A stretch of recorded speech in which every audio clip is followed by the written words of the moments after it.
सोनाब गफुर दख'रा दुलाराय बर' फरायसा आफादनि बानजायनायाव दिनैनि बे गफुराव थानाय सनापुर इउ एन एकाडेमि बेहाय थांनाय 2024-25 इं मायथाइनि मेट्रिक आनजाद उथ्रिसार जानो हानाय जायफ्रा सेथि थाखोआव उथ्रिसार जाबाय बिथांमोनखौ बरायनायनि मोनसे हाबाफारि लादों। आं फैनानै खोब गोजोननाय मोनदों, मानोना नैबे गफुर बायदिया जाहैबाय जोंनि बर' हारिनि मोनसे जारिमिन गोनां गोसोखांथाव मोनसे जायगा। बे जायगायाव फैनो मोननानै आरो बे जायगानि गोबां फरायसाफोरजों लोगो मोनलायनानै खोब गोजोननाय मोनदों। गोबां गारजेन बिथांमोनाबो बे हाबाफारियाव बाहागो लाफैदों। बेवहाय गारजेन बिथांमोननो जोंनि फरायसाफोरखौ एबा जोंनि फिसाफोरखौ जों क्वालिटि इडुकेसन होनांगौबा बा बिसोरखौ गुनि गियान खालामनांगौबा जों बिमा बिफाफ्रा माबायदि दायथ' दं, बिसोरखौ उन्दैनिफ्रायनो जोङो माबायदि गियान फोरोंनो नांगौ। बेफोर खोथाखौ गारजेनफोरजों रायज्लायनो मोननानै गोजोननाय मोनदों। आरो बे दख'रानि सिङाव थानाय माखासे जायफ्रा माने सेथि थाखोआव उथ्रिसार जानो हाबाय बिसोर फरायसाफोरखौबो लोगो मोननानै खोब गोजोननाय मोनदों। मानोना सेथि थाखोआव उथ्रिसार जानो हादों माने बिसोरो जाहैबाय नैबे ओनसोलनि माने नैबे जेनेरेसननि साबसिन फरायसा। गतिके बे जायगायाव गाबोन बे जायगाखौनो बिथांमोना दैदेननो नांगोन, बे ओनसोलखौ दैदेननो नांगोन। आरो बिसोरनि गेजेरनिफ्रायनो माने डक्टर इन्जिनियार जानांगौ होनबा बिसोरनि जेनेरेसनाव बिसोरनो जानो नांगोन। डक्टर इन्जिनियार जानांगौनि थाखाय जोङो माबायदि फरायनांगौ, गावखौ माबायदि राफोद खालामनो नांगौ, बेफोर खोथाखौबो बे फरायसाफोरजों रायज्लायनो मोननानै खोब गोजोननाय मोनदों। आं बेखौनो आसा खालामगोन, जिहेतु दुलाराय बर' फरायसा आफादा बोसोरफ्रोमबो बेफोरबायदि हाबाफारिखौ लाबाय थायो। बेफोरबायदि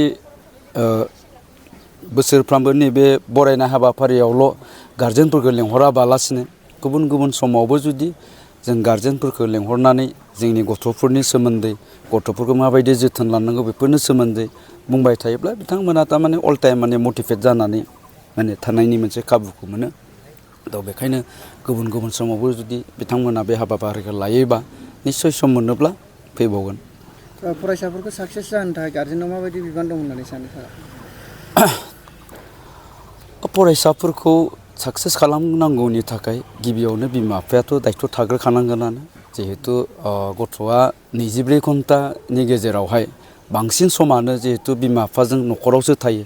फरायसालियाव 3-4 घन्टा थायो। बेनि उनाव बांसिनानो जिहेतु न'आव थायो हिसाबै, गतिके बिमा बिफाया गावनि गथ'खौ माबा मोनसे खालामनांगौनि थाखाय मोनसे आत्मबिस्वासखौ लानानै आरो गावनि गथ'फोरखौ बुंदावनानै नोङो मा जानो हायो, मा जानांगौ, मा खालामनो नांगौ, बेफोर मोनफ्रोमबो दायथ'खौ लानानै गावबा गावनि गथ'खौ जुदि जोथोन लायोब्ला जोंनि गथ'फ्रा जानो हायो आरोखि। खिन्थु बेनि अनगायै जोङो गोबांखौनो नुबाय, आं गासिखौबो होननो नागिराखै, गोबां खिन्थु जोंनि फिसाफ्रा जोंनि न'खरावनो बिमा बिफानि आखायावनो जों गाज्रि जानायखौसो नुदों आरोखि। सोरबा जुदि ड्राग्स एडिक्टेड जादोंबाबो, जौ फाग्ला जादोंबाबो, गाज्रि आखलनि जादोंबाबो बे फिसाफ्राथ' जोनोमनिफ्रायनो बेबायदि नंखायामोन। गाज्रि जादोंबा बे गावनि न'खरावनो जादों, गाज्रि जादोंबा बिमा बिफानि आखायावनो जादों। बेखायनो जोंनि फिसाफोरखौ मोजां खालामनांगौनि थाखाय बिमा बिफाफ्रा गेदेर बिबान दङ। बिबाना बेनो जाहाथे गावनि गथ'आ खुनुदिन गाज्रि जानो हाया, बे बिथिङाव नोजोर होनांगोन।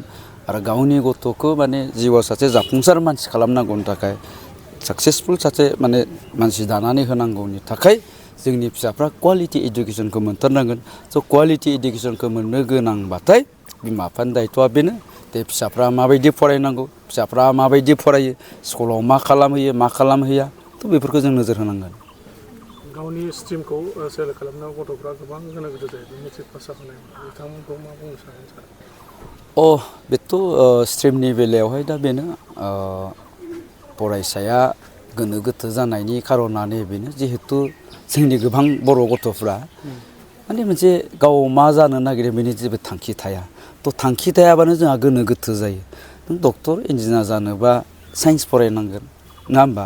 बेखिनि नलेजआ जोंनि गोबां गथ'फोरनियाव गैया, बा गाव मा जानो नागिरदों बेखौनो मिथिया नालाय साइन्स लानांगौ, माबा आर्ट्स फरायनांगौ बा कमार्सआव थांनांगौ, बेयावनो सेलेक्सना गोनो गोथो जानाय बायदिखौ जोङो नुयो आरोखि। गतिके जोंनि बिमा बिफाया सांग्रां जानांगोन आरो फोरोंगिरिफ्राबो दायथ' थागोन जे बे गथ'आ बबे आयदायाव मोजां जागोन बिनि नलेजआ फोरोंगिरिनाव थागोन बा गार्जेनाव थानो नांगोन थ' गार्जेन आरो फोरोंगिरिजों लोगो नांनानै बे गथ'खौ मा स्ट्रिमाव होनांगोन थ' बेखौ डिसिसन लायोबा मोजां जायो बिनिफ्राय गथ'नि इन्टारेस्टआ मा बेखौबो नोजोर होनांगोन दा गथिखे बेनो मोनथाम खनाजों जेलानोखि जोङो गथ'फोरनो स्ट्रिमखौ सेलेकसन खालामनानै होगोन अब्ला थारमाने प्रब्लेम फैनाय नङा आरोखि दा जोंनिया फरायसाफोरा गोनो गोथो जानाया बेनो थांखि गैया गाव मा जानो नागिरदों इयुनावहाय दा बेनि थाखाय गोनो गोथो जानाय बायदि नुयो आरो नाम्बार 2 सेल्फ कनफिडेन्स गैया गावनि सायाव फोथायनाय गैया जे साइन्स लाबा आं हानाय नङा नामा मेथ्सखौ आं हानाय नङा नामा थ' बेबायदि माखासे जाहोननि थाखाय गोनो गोथो जानाय बायदिखौ जों नुहुरो